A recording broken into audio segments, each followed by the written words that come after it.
Hello everyone, this is Grace. It is December the 11th, 2022, and today we are going to be discussing the lunar Sabbath. And I'm going to change my position on the lunar Sabbath. But before we get into that, I have a couple of things that I want to share with you. Well, I want to share this application with you that I've been using. It's called, it's a free application. It's from Scriptures for All. Right here. If you go to this website, www.scriptureforall.org, then you can get this. It is free. You want the second version of this application. The third version doesn't have the King James Bible on it. You can download it. It loads as a separate app, but I haven't used it since I got it. I only use this one because it has the King James version on it. I will also say this. I don't promote anything for money. I don't run ads on this video. I know YouTube has the right to do that, but I don't do that. I know that most of you would be happy to see me, maybe get a little money from this. That's the way I feel about it when I see people run ads and stuff like that. But given the day that we live in, even though I'm not required to say that I don't take money for it, given the day that we live in, I just want to make sure that everyone understands that I've never actually sold or solicited anything on these videos. And I've never run an ad on any of the videos. We're only required to tell you if we do. That's why I said I'm just telling you anyway, just so that you know. But this is free. I really love it, and we'll probably be looking at the Hebrew more in our future studies. So I would suggest that you go ahead and download this, because this is one of the easiest applications that I've been able to find that actually has the Hebrew in it. It is absolutely wonderful. I still use the eSword every now and then. I just find this to be immensely easier. So you might want to go and check that out. And we're almost to the study.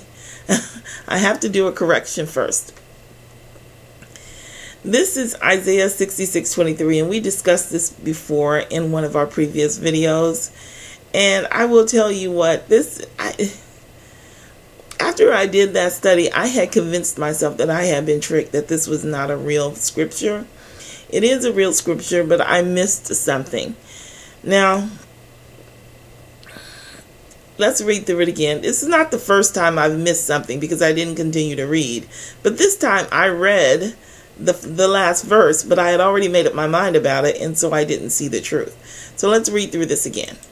And it shall come to pass that from one new moon to another, and from one Sabbath to another, shall all flesh come to worship before me, saith the Lord.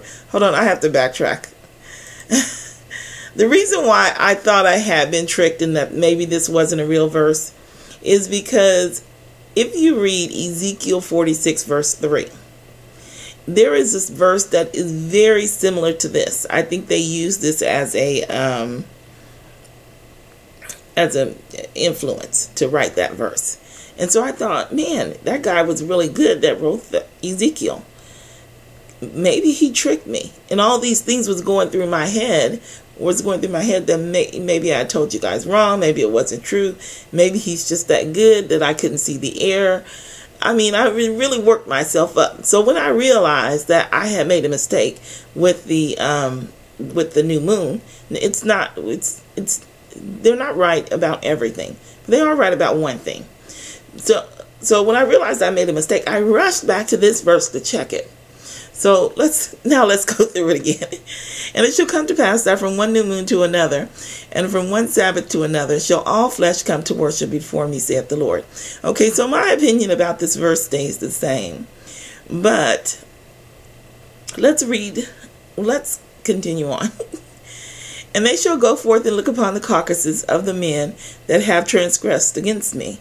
So who are they? We know that they are the saints from the millennium, the the heathen are now being brought in. They can be included in this as well.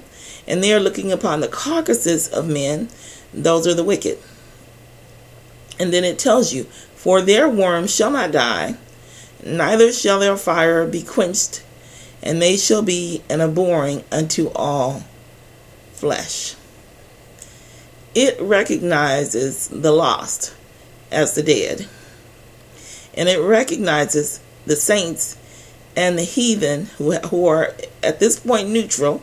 They've not been lost yet, as the flesh, as the living. Those that are lost are counted as dead. That's why I couldn't figure this out. I'm just so glad to know that I wasn't tricked by the guy that wrote Ezekiel 46. I would just work myself up into a frenzy about whether or not this was a real verse. Y'all don't know. I didn't kind of find out. I just didn't read properly. I should have read this properly, and I would have saw that. No, but I had already made up my mind. And so when I got to this, I completely missed that the flesh are the saints and the living. The dead, the lost are considered the dead. They don't come and worship. Only those that have not reached the time of probation are coming to worship along with the saints. All right, so now we can continue with the study.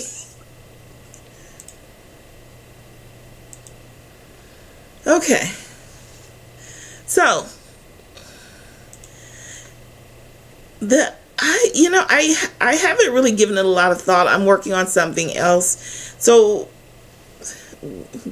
I have one more thing to add before we start the study. We're going to be doing this a little bit differently. Just for this study, I'm going to be breaking it down into parts. It's not going to be the entire study at once, which is the way I normally, or at least I try and do sections of the study at once. We're just going to do this part, and then we'll look at another part later, just for this one. So, in the beginning of your months, ye shall offer a burnt offering unto the Lord, 2 young bullocks, and 1 ram, 7 lambs of the first year without spot. So, what this is saying is, in the beginning of your months, it's at the beginning of your year, the first month of your year. But it actually goes further than that. It's actually talking about celebrating the new year. You're not offering this because of the month. You're offering this because of the new year. And if you guys remember in the previous study, we actually pointed out that the beginning of the months is the beginning of the year. They didn't change it. They just added these lies down here in order to deceive you, to make you think that the beginning of the months was several months. So they put in here, and their drink offering shall be half a hin of wine unto a bullock, and a third part of a hin unto a ram, and a fourth of a hin unto a lamb. This is the burnt offering of every month, throughout the months of the year, and 1 kid of the goats, of course, for the sin offering. Yeah, see, they added this lie in here. I thought they had made a mistake when they put in the beginning of the year. They left this intact. And they added this on to deceive you and me, because we were all deceived. There is a celebration at the beginning of the month, at the very beginning of the year. I'm going to have to make another correction in this video. This month shall be unto you the beginning of months. It shall be the first month of the year to you.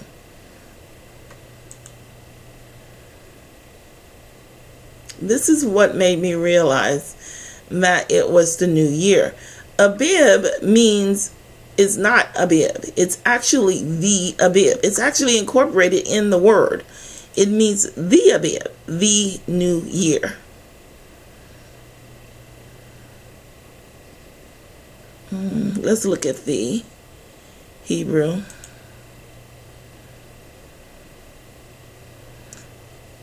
And you read from left to right, from right to left. Observe the month of Abib. No, this isn't right. It's the Abib.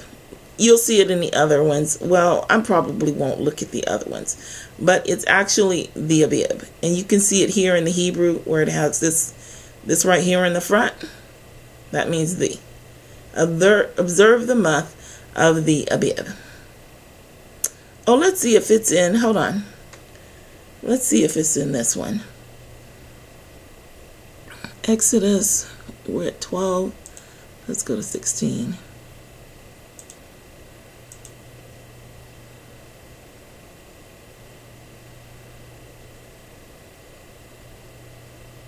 Was the 16 one? Hold on. That was Deuteronomy.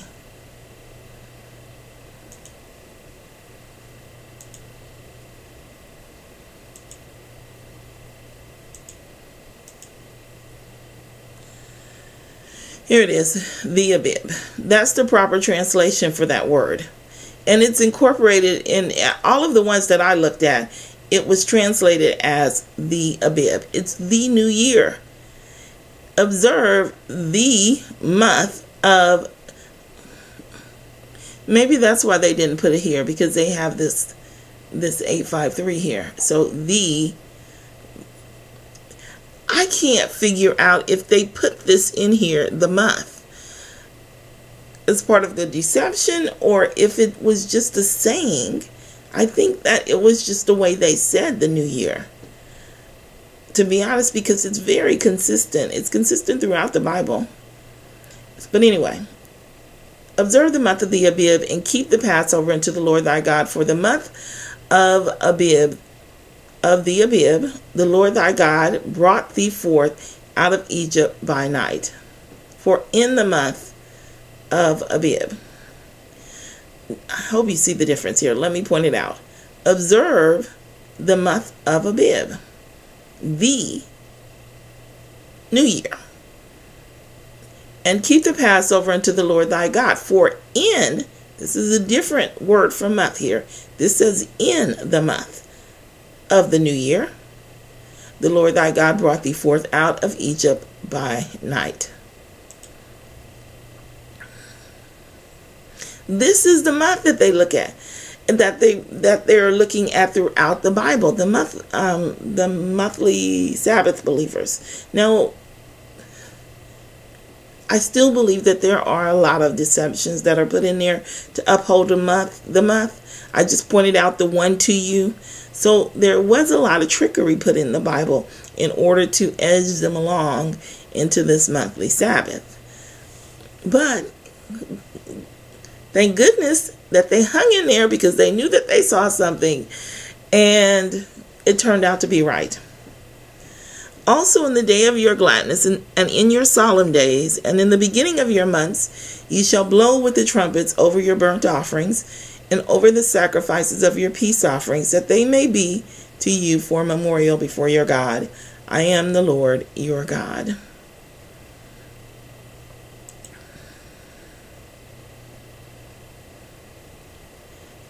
Thou shalt keep the feast of unleavened bread.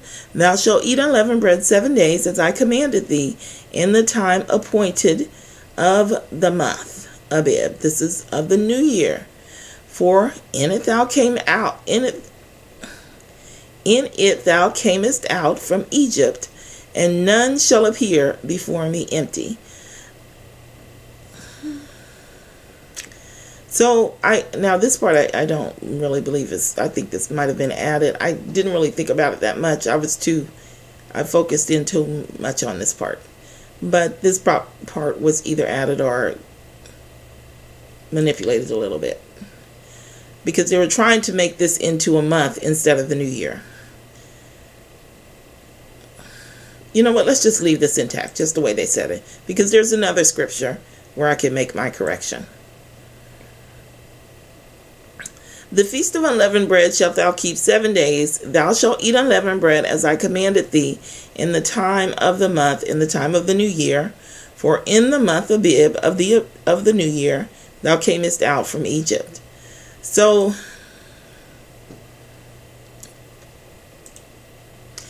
to me, this is saying, and I have to tell you that I actually worked this out, I think yesterday or the day before I even saw this. It just all came to me at once. But this is my backup. So my original observation that I had made a mistake on the Passover was I had been contemplating it for a while because I wanted those dates to match up. And so I had been contemplating it. And then it just happened that yesterday I was thinking about the crucifixion. And in the crucifixion, Jesus died on the 14th, but then he rested on the Sabbath. He couldn't give himself life on the Sabbath because that would have been creating. He would have been creating a life. So then if I had the Feast of Unleavened Bread beginning on the 16th, what I couldn't make up my mind, I couldn't make up my mind until I read this, was if that is a Sabbath, how could he have created? And so my intent was to go back and look up the scriptures and maybe research it a little bit before I said anything to you, just to make sure, that it wasn't, that the Feast of Unleavened Bread didn't begin on the 16th. And then I came across this verse. And then I came across this error, which I had, well, it's not an error. Then I came across this new understanding about the new year. And what this is saying is that the Feast of Unleavened Bread, to me, actually begins at the new year. It begins on the first day of the first month of the year. This is why it says, wait a second, I'm not sure if I remembered this correctly. Observe the month of Abib and keep the Passover unto the Lord thy God. For in the month of Abib, now see, because the Passover starts at the end of the new year. So let's go back. At the end of the year. Here we go. The first day of the first day of the year is the first day of the Feast of Unleavened Bread. It's going to be the full moon.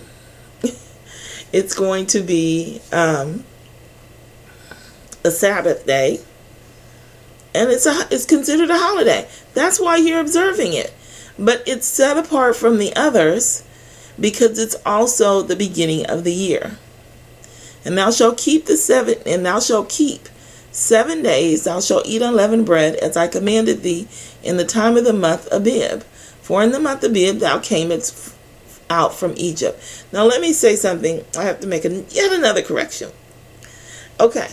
A couple of times, I think, I'm not sure how many times, I have said, or I may have said, that I believe that the judgment is at the beginning of the year. Well, you have to give me some grace, because in my mind, I needed a little bit of time to sync up with the fact that the new moon is the beginning of the month. I was still under the mindset of the Passover is on the 15th. So the judgment cannot be at the beginning of the year. It has to be at the end of the year. Because at the end of the year, everyone is judged.